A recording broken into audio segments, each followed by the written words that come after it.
Panama scandal ने पिछले 8 सालों में इस मुल्क के सियासी हालात पर गहरे असरात मुरत्तब किए और पाकिस्तान में वक्त और हालात कैसे बदलते हैं और कितनी तेजी से बदलते हैं, पनामा केस इसकी वाज़ेह मिसाल है। एक वो वक्त था कि जब इस स्कैंडल को बुनियाद बनाकर उस वक्त की इस्टेब्लिशमेंट ने सियासी इंजीनियरिंग की, जिसमें अदलिया भी शामिल हुई और सियासतदान भी उसका हिस्सा बने, और उस वक्त के वज़ीर आज़म नवाज शरीफ और उनके ख़ानदान को निशाना बनाया गया। मगर अब 8 साल बाद वक्त और हालात बदल गए हैं, सियासी सूरत हाल में बड़ी तब्दीलियाँ आ चुकी हैं। पनामा स्कैंडल की बुनियाद पर बनने वाले तमाम केसेस से शरीफ खानदान के अफराद एक एक करके बरी हो गए हैं और आज नवाज शरीफ के दोनों बेटे हुसैन नवाज और हसन नवाज भी बरी हो गए हैं। पहले उन मुकदमात में अदालतों से सजा होने पर शरीफ खानदान के खिलाफ बयानिया बना और अब इन्हीं अदालतों से बरियत होने पर भी बयानिया बनाया जा रहा है और उन्हें लाडला करार दिया जा रहा है। साथ ही ये सवाल भी उठ रहा है कि पनामा स्कैंडल से जुड़े सवाल शरीफ खानदान का पीछा करते रहेंगे। आज इस्लामाबाद की एहतसाब अदालत ने नवाज शरीफ के दोनों बेटों हुसैन नवाज और हसन नवाज को नैब के तीनों रेफरेंसेस से बरी कर दिया, जिनमें एवनफील्ड, अल अजीजिया और फ्लैगशिप रेफरेंसेस शामिल हैं। हुसैन नवाज और हसन नवाज अब से कुछ दिन पहले 12 मार्च को 7 साल बाद लंदन से पाकिस्तान वापस आए और फिर 14 मार्च को अदालत के सामने पेश हुए, जहां अदालत ने उनके दायमी वारंट मंसूख कर दिए, साथ ही इश्तिहारी का स्टेटस भी खत्म कर दिया। जिसके बाद आज की समाअत में अदालत ने हुसैन और हसन नवाज की बरियत की दरख्वास्त मंजूर कर ली और उनके खिलाफ तीनों केसेस खत्म कर दिए। दौरान समाअत हुसैन नवाज और हसन नवाज के वकील का मौक़िफ़ था कि मज़कूरा रेफरेंसेस में मरकजी मुल्ज़िमान नवाज शरीफ और मरियम नवाज बरी हो चुके हैं और जब मरकजी मुल्ज़िमान बरी हो गए तो मुआवनत के इल्ज़ाम में केस चल नहीं सकता। और अहम बात यह भी है कि नैब ने भी हुसैन नवाज और हसन नवाज की बरियत की मुखालफत नहीं की। समाअत के दौरान वकील सफाई ने कहा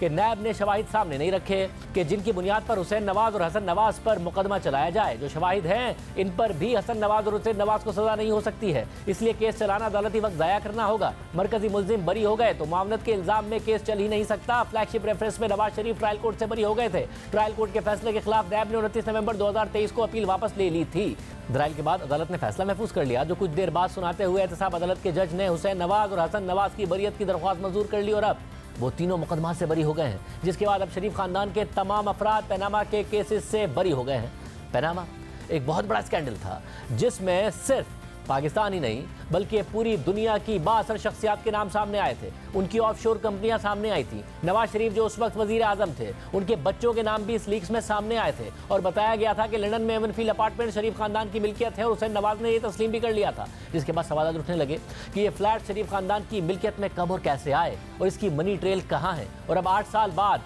पनामा से जुड़े केसेस तो खत्म हो गए हैं, लेकिन सवाल अभी कायम है। 3 अप्रैल 2016 को जब पनामा स्कैंडल सामने आया था तो हमने अपने प्रोग्राम में उस वक्त के वजीर आजम नवाज शरीफ के बेटे हुसैन नवाज के सामने ये सवाल उठाए थे। आपने हामिद मीर साहब को इंटरव्यू देते हुए कहा कि जब आप पाकिस्तान से गए तो आपका पासपोर्ट भी आपके पास नहीं था, 1 रुपया तो छोड़िए पासपोर्ट तक आप नहीं लेके गए। तो फिर आप बताना चाहेंगे, क्योंकि उस इंटरव्यू में आपने कहा आपने लोन लिया, लोन लेकर बिजनेस शुरू किया और फिर बिजनेस शुरू करके वो स्टील मिल बेची भी। क्या आप ऑन रिकॉर्ड कहेंगे कि आज तक आप बतौर वजीर आजम पाकिस्तान के बेटे, ना वजीर आजम पाकिस्तान ने ना आपने आज तक पाकिस्तान से 1 रुपया 1 डॉलर बाहर नहीं लेके गए? मैं यहाँ पे ये जरूर कहूँगा कि मुझसे जो है ना ये सवालात पूछने वाले जो है ना पहले अपने आप से ये सवाल करें कि मुझे जब मैं यानी अपना बिल्कुल नौजवानी के आलम में 27 साल मेरी उम्र थी उस वक्त, मुझे किस कानून के तहत एक नौजवान को जो है ना इस मुल्क से जलावतन किया गया? मैं तो कोई सियासी फर्क नहीं था।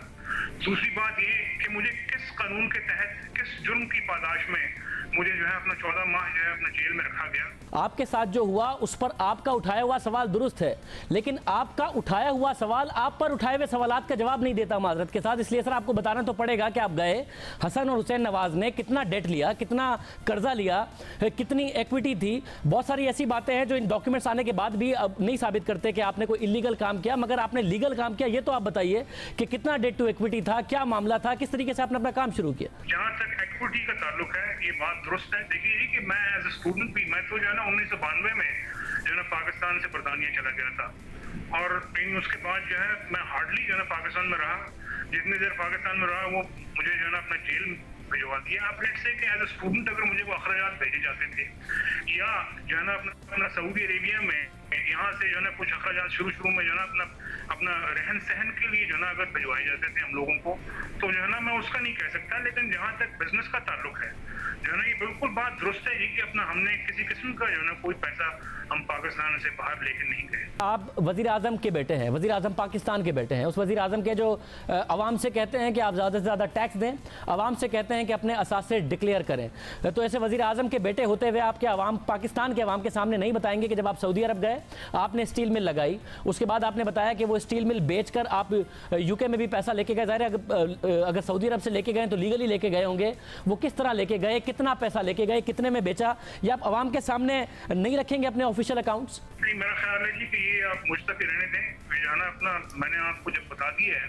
और हर चीज़ का जो है ना सबूत मेरे पास है, तो आप जो है ना अपना मुझ तक ही रहने दें। अगर लेट से कि जो है ना कल को मुझे ये बात आप जो है ना कानूनी तौर पे कोर्ट और लॉ पूछेगा तो मैं वहाँ पर दूंगा, लेकिन जो है ना जहाँ तक अमाउंट्स का ताल्लुक है आप उसको मुझ तक रहने दें, और ये मेरा हक है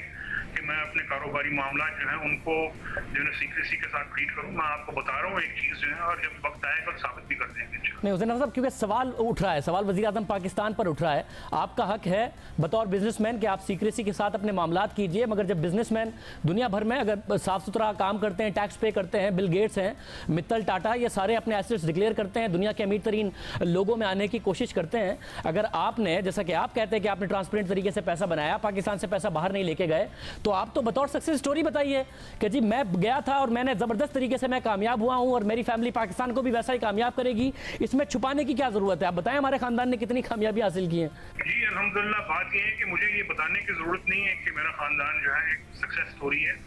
अगर आप जो है अपना उन 32 फैक्ट्रियों की जो कि जो है ना मियाँ मोहम्मद शरीफ ने खुद लगाई थी, उनमें सिर्फ आप ये देख लें कि कितने लोग काम करते थे, तो वो लाखों में लोग काम करते थे। और आगे जो है अगर आप उनकी फैमिलीज को बीच में डाल लें तो आपको बखूबी अंदाजा हो जाएगा कि वो जो है ना कितने लोगों के लिए जो है ना इसका फायदा हो चुका है। इस चीज़ की जो है ना मुझे जो है ना किसी से किसी सर्टिफिकेट की जरूरत नहीं है मोहतरम खानजादा साहब। नवाज साहब, आप ठीक कह रहे हैं कि आपको किसी सर्टिफिकेट की जरूरत नहीं है, मगर आप वजीर आजम पाकिस्तान के बेटे हैं। आपने इंटरव्यू में कहा कि आपने स्टील मिल लगाई, सब स्टेक होल्डर्स तैयार नहीं थे कि आप स्टील मिल तैयार थे कि बेचें, आप नहीं चाहते थे कि बेचें, मगर आपका डिसीजन वीटो हुआ। उसके बाद आपने एक छोटी स्टील मिल सऊदी अरब में लगाई, तो आप आवाम को बताएंगे नहीं? आपके वालिद साहब पर और आप पर सवालात उठ रहे हैं, वज़ीर आज़म पाकिस्तान है वो, कि कितने पैसे में स्टील मिल बिक गई, आपको कितना हिस्सा मिला, उस बाकी हिस्से में से कितने में आपने सऊदी अरब में दोबारा स्टील मिल लगाई, कितने आप बरतानिया में पैसे ऑफिशियली लेके गए, कितने आपने इन्वेस्ट किए, कितने में मॉर्गेज किया, कितना पैसा कमाया, अवाम के सामने ट्रांसपेरेंट तरीके से नहीं रखेंगे कितना कमाते गए, साल क्या हुआ? देखिए जी, मैं आपको जब एक तरीका जो है बता चुका हूँ, तो आप उसकी जो है ना अपना मुझसे फिगर्स आप क्यों पूछते हैं? जब यानी अपना कभी जरूरत पड़ी साबित करने की तो कर दूंगा इंशाअल्लाह ताला। एक बात,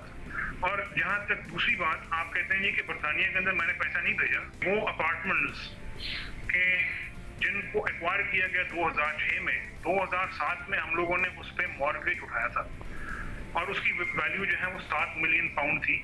और वो जो है वहाँ बरतानिया के अंदर जो है ना कारोबार में लगा, और ये चीज़ जो है ऑन रिकॉर्ड है सर।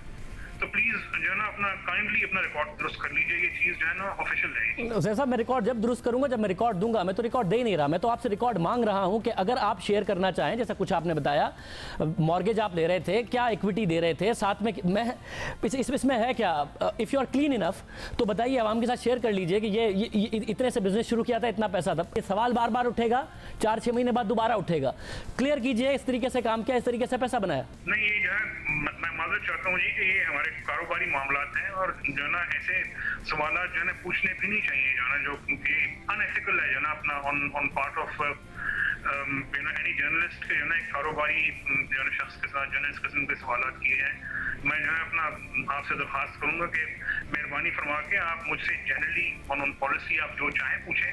लेकिन जो है ना आज़ाद व शुमार मेरा ख्याल है हुसैन नवाज साहब, ट्रस्ट मी, बतौर जर्नलिस्ट मुझे अच्छे से पता है कि एथिकल क्वेश्चन और अनएथिकल क्वेश्चन क्या होता है, एथिकल जर्नलिज्म और अनएथिकल जर्नलिज्म क्या होता है, मेरे इल्म में है ये। बतौर बिजनेसमैन नहीं, मैं वज़ीर आज़म पाकिस्तान अपने वज़ीर आज़म के बेटे से सवाल पूछ रहा हूँ, और ये पूछ रहा हूँ कि वो अपने असासे बता दें। जहाँ तक जो है ना आपने फरमाया जी कि मैं वज़ीर आज़म का बेटा हूँ, ये बात दुरुस्त है अल्हम्दुलिल्लाह कि मेरे वालिद वज़ीर आज़म हैं, लेकिन उससे पहले मैं एक इंसान हूँ, और काइंडली जो है ना अपना वो एक इंसानियत के नाते जो है ना आप जो है ना मुझसे बात कीजिए। पहले ही जो है ना अपना काफ़ी सफ़र किया है मैंने, मेरी फैमिली ने जो है ना मैंने सफ़र किया है, जो है ना मेरा अपना बेटा है कि जिसको जो है अपना 2 साल की उम्र में जो है ना ये सब कुछ जो है ना देखना पड़ा, जेलों में और जो है ना थानों में जाना पड़ा, और वो चीज़ जो है आज तक जो है ना वो साइकोलॉजिकली सफर कर रहा है। वो जो है अपना अल्हम्दुलिल्लाह काफी बेहतर हो चुका हुआ है, लेकिन आज तक जो है ना उसके ज़हन से वो नपूश नहीं मिट सके हैं। आप बहुत सारी बातें हैं जो ज़ाहिर है मीडिया पर हमारे इंटरव्यू में नहीं शेयर करना चाह रहे हैं, बहुत सारे सवालात के आप जवाब नहीं देना चाह रहे, मगर बहुत सारे ममालिक में इसके बाद पनामा लीक्स के बाद तहकीकात शुरू हो गई हैं। तो क्या पाकिस्तान में इस हवाले से तहकीकात नहीं होनी चाहिए, और हों तो आप तैयार हैं अपने सारे अकाउंट सामने रखने के लिए, सामना करने के लिए, सब कुछ ट्रांसपेरेंट सामने रखने के लिए? जी, बात ये है जी कि मैं तो अपने आप को जो है ना बिल्कुल जो है ना अपना पेश करता हूँ कि अगर जो है ना लेट्स से कि मेरे खिलाफ जो है ना कोई केस टू आंसर है, तो जो है ना मैं बिल्कुल जो है ना अपने आप को जो है ना अपना एक एक्विटेबल और एक जुडिशियस जो है ना इन्वेस्टिगेशन के लिए तैयार, मीडिया ट्रायल के लिए मैं तैयार नहीं हूँ। अगर जो है ना एक जुडिशियस जो है ना इन्वेस्टिगेशन होती है जो कि कानून के मुताबिक, उसके लिए तैयार हूँ। हुसैन नवाज साहब, माज़क साहब, आपका मीडिया ट्रायल उस वक्त हो जब मैं आपको प्रोग्राम में दावत ना दूं और आपकी अदम मौजूदगी में सारी कयास आराइयाँ करूँ और आप पर इल्ज़ामात लगाऊँ। आपको दावत दूँ और आप दावत कबूल करके प्रोग्राम में आएँ, आपके सामने सवालात रखूँ, तो मीडिया ट्रायल नहीं हो रहा, सवालात हो रहे हैं। नहीं, मेरा ख्याल है जी कि आप सवालात ऐसे पूछ रहे हैं कि आप मुझे जवाब देने के काबिल नहीं छोड़ रहे हैं। बात यही है कि आप यहाँ पे जो है ना किसी को भी बुला के जो है ना इस किस्म का सवाल किसी बिजनेसमैन से पूछें कि जो है ना तो क्या जो है ना ज़ेब देगा जो है ना अपना उसको जवाब देना है। सिर्फ हुसैन नवाज के सामने ही नहीं, बल्कि जब ये मामला सुप्रीम कोर्ट में पहुंचा तो फिर 6 दिसंबर 2016 को शरीफ फैमिली बिजनेसेस के CEO हारून पाशा के सामने भी हमने सवालात रखे। अगर 12 मिलियन दिरहम इस कतरी फैमिली को दे दिए गए फॉर फर्दर इन्वेस्टमेंट, तो मियाँ साहब ने on floor of the house कहा कि ये जो मिल बेची गई दुबई में, इसके पैसे को इस्तेमाल किया गया जद्दा में मिल लगाने के लिए। तो फिर जब ये कतर को दे दिए गए थे और जो बाद में 2006 में फ्लैट्स में ऑफसेट हो गए, तो वो पैसे कहाँ से आए फिर, जो मियाँ साहब ने फ्लोर ऑफ द हाउस में कहा, जिसमें कहा जा रहा है कि बयानात में तजाद है? जी, वो जाहिर है कि जब 12 मिलियन दिरहम आपको 1980 में मिलता है और आप किसी को देते हैं इन्वेस्टमेंट के लिए, तो वो 12 मिलियन दिरहम जो है फॉर डेकेड्स वो 12 मिलियन दिरहम नहीं रह जाता, वो अमाउंट मल्टीप्लाई होती रहती है। और आपके दिल में है शाहजेब साहब कि उस ज़माने में इंटरेस्ट रेट्स ही बड़े हाई थे, कुछ केसेस में 18% थे, कुछ केसेस में 17% थे। और जब बैंक जो है वो आपको डिपॉजिट्स के ऊपर 17 या 18% देता था, तो जाहिर है जब आप इस रकम को इन वायबल बिजनेस प्रोजेक्ट्स इन्वेस्ट करते हैं तो आपको इससे भी ज़्यादा रिटर्न्स मिलती हैं। लिहाजा ये पैसा जो है 12 मिलियन दिरहम्स, ये मल्टीप्लाई होता होता एक मुनासिब रकम तक पहुंच चुका हुआ था। सब मल्टीप्लाई होता होता मुनासिब रकम तक पहुंचा था, इसीलिए 12 मिलियन दिरहम की रकम ने लंदन में बहुत महंगे वो 3 फ्लैट्स आपको दिलवाए ना, जो 4 एड्रेसेस हैं वो शरीफ ख़ानदान को। मैं तो ये जानना चाह रहा हूँ कि उससे पहले आपने ये कतरी इन्वेस्टमेंट से ही पैसा निकाला था शरीफ ख़ानदान ने जद्दा की मिल लगाने के लिए, और उसके बावजूद इन्वेस्टमेंट बाकी थी जो बाद में फ्लैट्स को ऑफसेट करने में काम आई, ये कह रहे हैं आप? जी हाँ, कुछ ऐसा ही है, आपने सही समझा है। तो मगर मियाँ साहब ने, अब ये मसला ये है कि जो कतरी शहजादे का ख़त है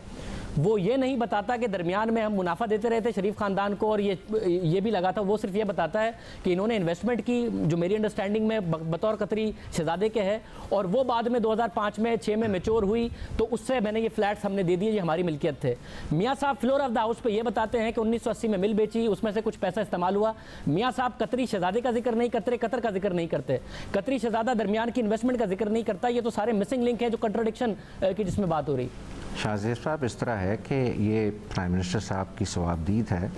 कि वो फ्लोर ऑफ द हाउस पे किस हद तक तफसीलात में जाते हैं। जो प्राइम मिनिस्टर साहब ने उस वक्त ज़रूरी समझा कि ये तफसीलात फ्लोर ऑफ द हाउस पे देनी है, उन सवालात के सिलसिले में जो कि उस वक्त उठे थे, वो मियाँ साहब ने उस वक्त फ्लोर ऑफ द हाउस पे दे दी।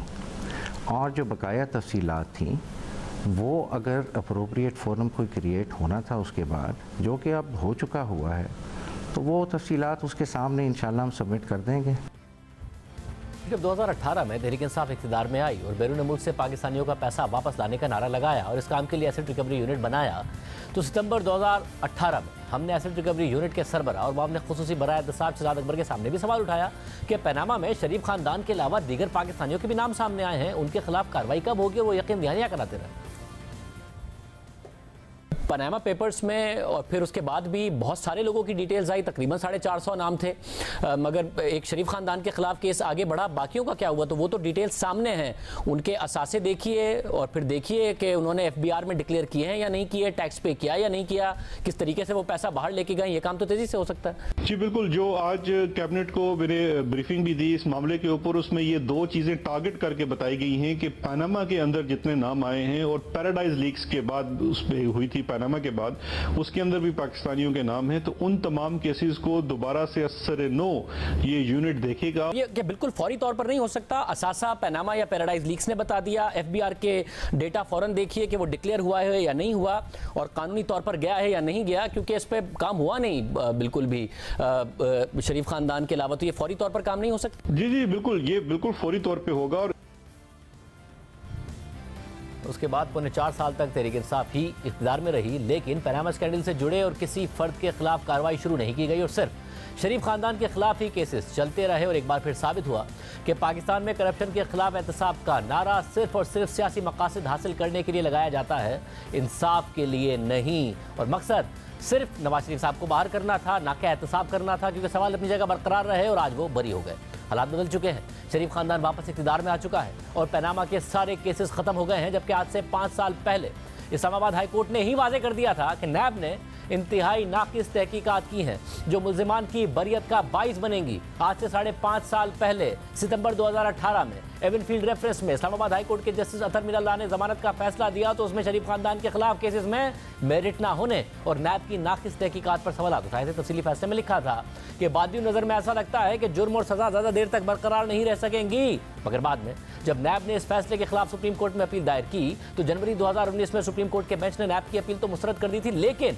जस्टिस आसिफ सईद खोसा ने जस्टिस अतर मिनल्लाह के फैसले पर तनकीद करते हुए लिखा था कि यह तयशुदा कानूनी उसूल है कि जमानत या सजा मौतली की दरख्वास्त का फैसला करते हुए केस के मेरिट्स पर तबसरा नहीं करना चाहिए। यानी जस्टिस आसिफ सईद खोसा ने जस्टिस अतर मिनल्लाह के फैसले पर नाराजगी का इजहार किया। बहरहाल शरीफ खानदान के खिलाफ नैब के तीनों मुकदमात आज से 8 साल पहले सामने आने वाले पनामा स्कैंडल के बाद बनाए गए थे। 2016 में ICIJ की तरफ से पनामा पेपर्स की सूरत में लाखों दस्तावेजात लीक की गई और इन दस्तावेजात में नवाज शरीफ के बच्चों समेत 400 से ज़ायद पाकिस्तानियों का नाम आया था, जिन पर इल्ज़ाम था कि उनकी पनामा में ऑफशोर कंपनियां हैं, जिसके बाद उस वक्त की हुकूमत के खिलाफ एक मुहाज खड़ा हो गया। तहरीक इंसाफ समेत दीगर अपोजिशन जमातें नून लीग के खिलाफ दबाव बढ़ाने लगी और 24 अगस्त 2016 को जमात इस्लामी के अमीर सिराजुल हक ने पनामा पेपर्स से मुतालिक सुप्रीम कोर्ट में दरख्वास्त दायर कर दी, मगर इस दरख्वास्त में नवाज शरीफ का बराह रास्त नाम नहीं लिया गया था और 4 दिन बाद ही अदालत ने जमात इस्लामी की दरख्वास्त को फजूल करार देकर वापस कर दिया। मगर फिर यह मामला सुप्रीम कोर्ट में एक दफा फिर पहुंचा और तहरीक इंसाफ ने खुद एतराफ़ किया कि उस वक्त सुप्रीम कोर्ट के जज आसिफ सईद खोसा ने तहरीक इंसाफ से कहा